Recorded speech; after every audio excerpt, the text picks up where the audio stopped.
अस्सलाम वालेकुम dear students. आज हम डिस्कस करेंगे टाइप्स ऑफ कंपनीज। हमारा टॉपिक है टाइप्स ऑफ कंपनीज। हम जॉइंट स्टॉक कंपनी की ऑलरेडी डेफिनेशन देख चुके थे कि जॉइंट स्टॉक कंपनीज किसे कहा जाता है। एक नज़र पहले हम उसकी डेफिनेशन देख लेते हैं, उसके बाद हम डिस्कस करेंगे chartered companies, स्टेटरी companies, registered companies. Registered companies को फर्दर 2 टाइप्स में डिवाइड किया गया है, private limited companies and public limited company. इसको फिर हम सेपरेटली भी डिस्कस करेंगे। तो फर्स्ट हम देखते हैं कॉरपोरेशन या जॉइंट स्टॉक कंपनी। अगर कॉरपोरेशन या जॉइंट स्टॉक कंपनीज को आप देखें, a corporation can be defined as an artificial person created by law to carry on business activities under its own name and common seal. Previous lecture में हम इसको काफ़ी detail में discuss कर चुके थे। हम इसमें भी थोड़ा सा इसको देख लेते हैं कि ये एक आर्टिफिशियल पर्सन होता है जो लॉ के ज़रिए वजूद में आता है, या लॉ के ज़रिए हम इसको बनाते हैं बिज़नेस की एक्टिविटीज़ को या सरगर्मियों को चलाने के लिए। इसका एक अपना नाम होता है और इसकी कॉमन सील होती है। कॉमन सील मीन जैसे एक आर्टिफिशियल पर्सन है, अगर पर्सन एक होता तो वो सिग्नेचर करता, ये आर्टिफिशियल पर्सन है तो इसकी जगह हम एक कॉमन सील को यूज़ करते हैं।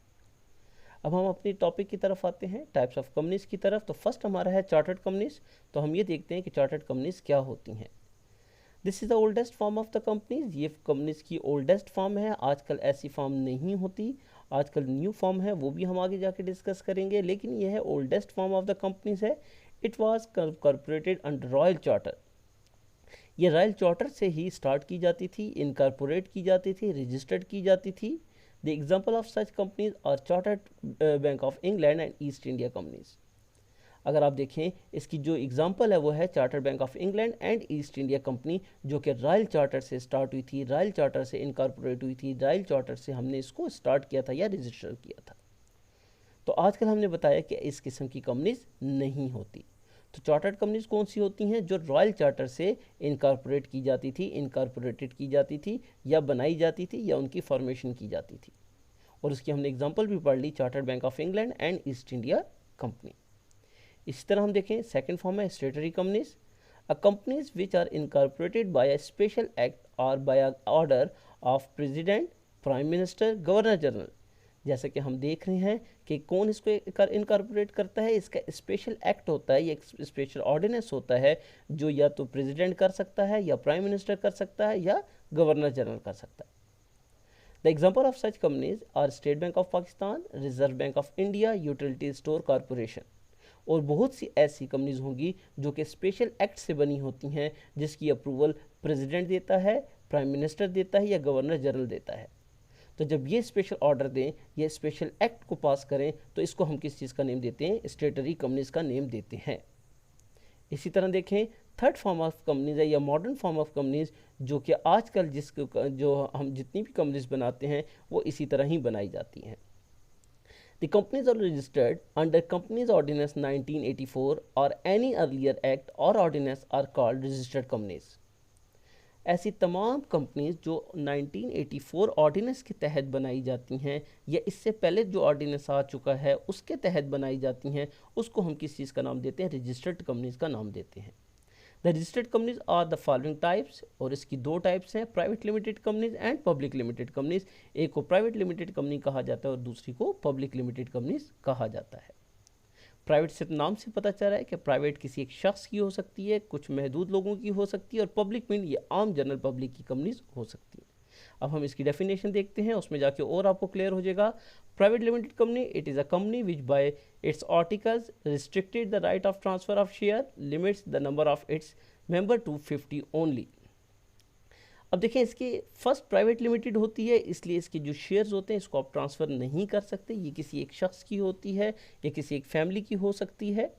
इसी तरह इसके मिनिमम मेंबर 1 हो सकते हैं और मैक्सिमम इसके 50 हो सकते हैं। 50 से ज़्यादा इसके मेंबर्स नहीं होते। और इसकी शेयर्स आप ओपन मार्केट में भी सेल नहीं कर सकते, क्योंकि ये प्राइवेट लिमिटेड होती है, या किसी एक पर्सन की होती है, या किसी फैमिली की होगी, या किसी फ्रेंड्स की होगी। तो इसके शेयर आप ओपन मार्केट में सेल नहीं कर सकते। और इसके मिनिमम मेंबर 1 होना चाहिए और मैक्सिमम 50 होने चाहिए। इसी तरह का देखिए private public limited company, public limited companies must have minimum 7 members. जैसे कि हमने बताया प्राइवेट में 1 मेंबर होता है मिनिमम, लेकिन आपके पब्लिक लिमिटेड में मिनिमम कितने मेंबर्स होने चाहिए? 7 मेंबर्स होने चाहिए। And no restriction of maximum numbers of members, इसकी कोई रिस्ट्रिक्शन नहीं होती इसके मैक्सिमम मेंबर्स की, कि आपके 50 हो, 100 हो, 200 हो, 1000 हो, इसकी कोई लिमिट नहीं होती। The share of such companies is quoted in the stock market, open market में इसके शेयर्स की परचेज एंड सेल होती है। इसके शेयर्स आप इजीली ट्रांसफ़र कर सकते हैं, इसके शेयर्स आप इजीली सेल भी कर सकते हैं और ओपन मार्केट से परचेज भी कर सकते हैं।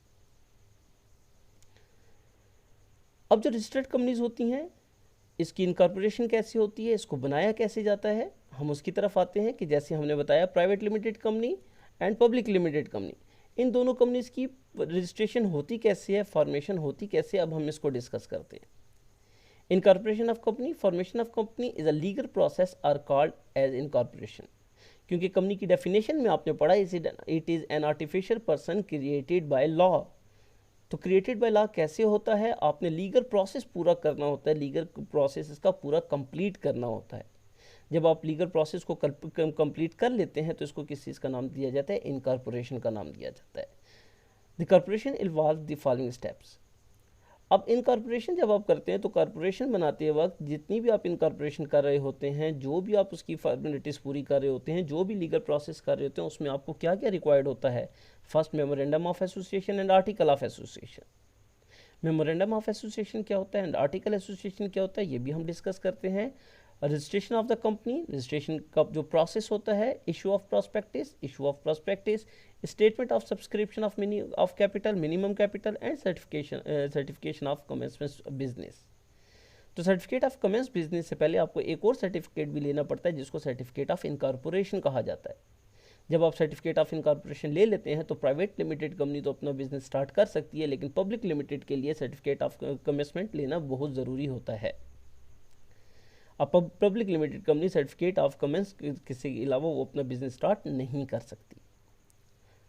तो देखें, हमने कहा कि ये तमाम लीगल वो चीज़ें हैं जिसको आप फुलफिल करते हैं, कंप्लीट करते हैं तो आप इनकॉर्पोरेशन कर सकते हैं या कंपनी को रजिस्टर्ड कर सकते हैं। तो फर्स्ट हम देखते हैं memorandum of association and article of association. तो अगर आप देखें, memorandum of association and article of association are the most important document of the company. Memorandum of Association is a charter of the company it contains the relationship between company and outsiders.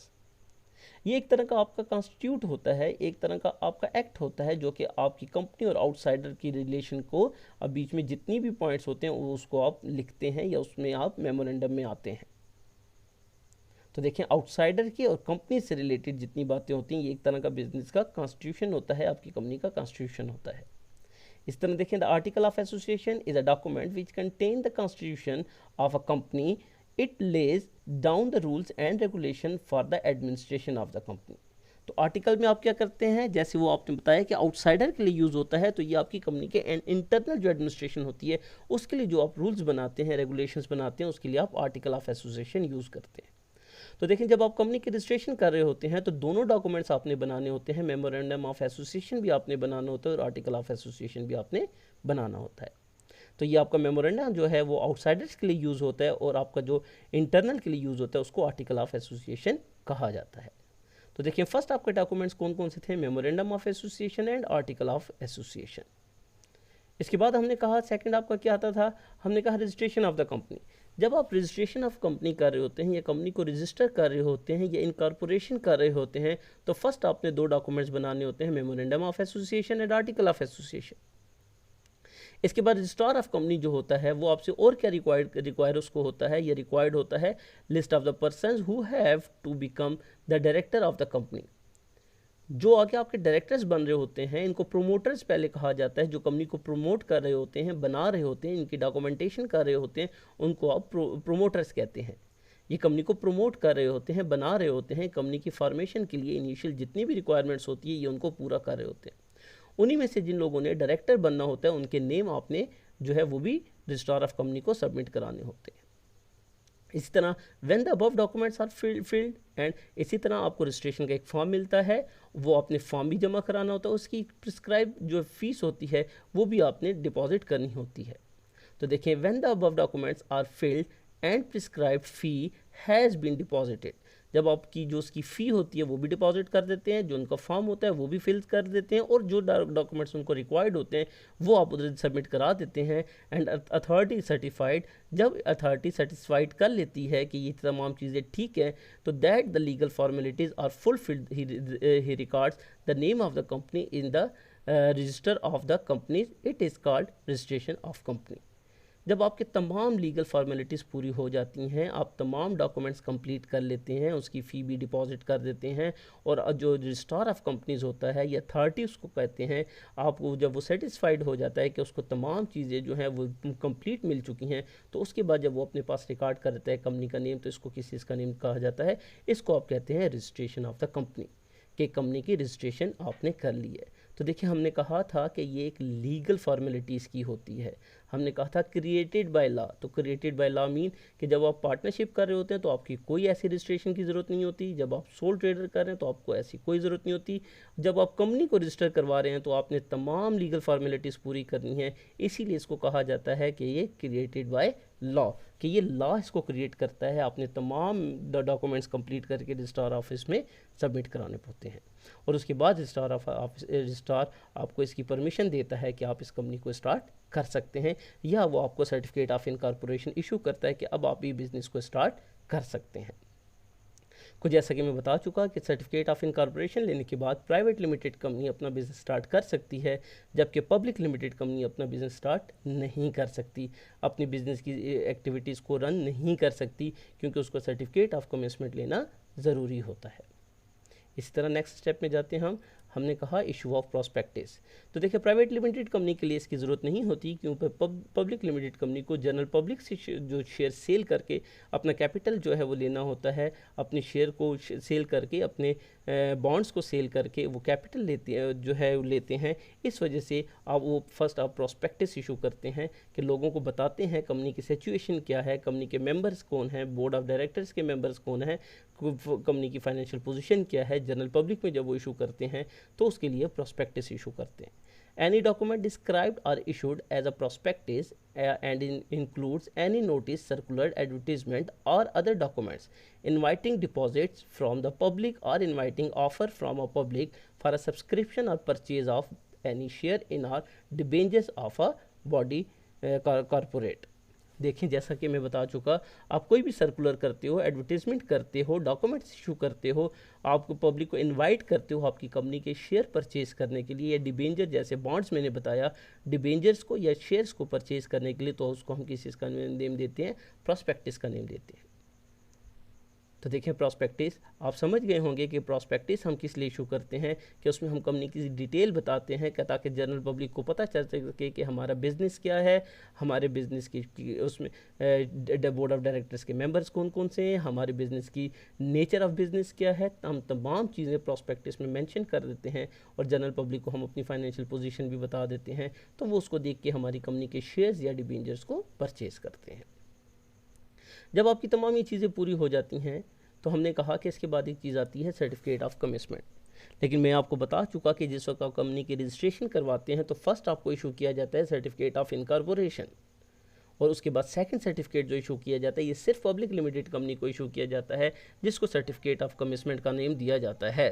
Certificate of commitment का तो certificate of commitment also known as trading certificate, इसको trading certificate का नाम भी दिया जाता है। Issued by registrar after, वो कब इशू करता है, share payable is cash has been allotted to extent of minimum subscription, every director has paid in cash the application and allotment money for shares taken by him, statutory declaration duly verified by one of the director or secretary in prescribed form, conclusive evidence that the company is entitled, company is bound to commence business within a year it is incorporated या incorporation.